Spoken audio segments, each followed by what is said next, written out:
ওই শান্তি হচ্ছে তোর মা। আমি তোর দাদু, আমি তোর কাকা, আর আমি তোর কত ভক্ত আমার পুণ্যপ্রভু।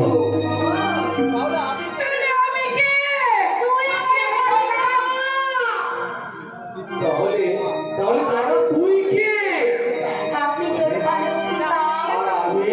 আমি কে? শান্তি বলো।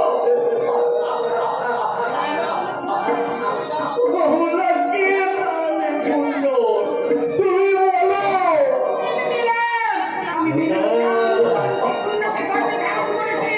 কিছু মানুষ করেছে কে? আমি ওকে মুখের দুধ খাওয়াইনি।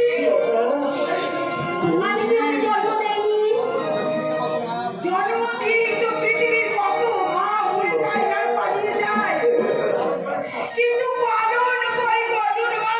আমি যদি প্রসব না করতাম, তুই তাহলে কাকে পালন করতেছিল তা? দিদি আর আমি যদি ওকে লালন পালন না করতাম, তাহলে তুই কোথায় পেতিস তোর পুণ্যকে?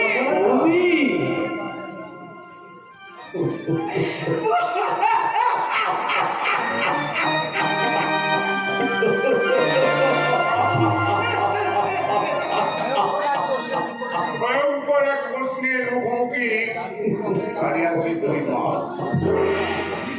নিস্তব্ধ হয়ে গেছে এই সামগ্রিক পরিবেশ। এই যেন নিন্দুনিহার আঁকা এক বেহেশতের অপরূপ ছবি। ঈশ্বরের এই অপরূপ শিল্পকলার মধ্য থেকে বেরিয়ে গিয়ে আমি এক মাটির শিল্পী পৃথিবীকে ঘুরে দাঁড়িয়ে ঈশ্বরের প্রতি আমি ছবি আঁকবো।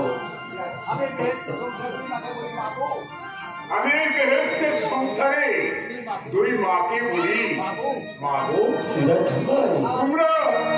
তোমরা তোমাদের দুজনের বিচারের ভার তোমাদের ছেলের হাতেই তুলে দাও। সেই বিচার করুক কে কার কাছে যাবে। মা তুই আমার কাছে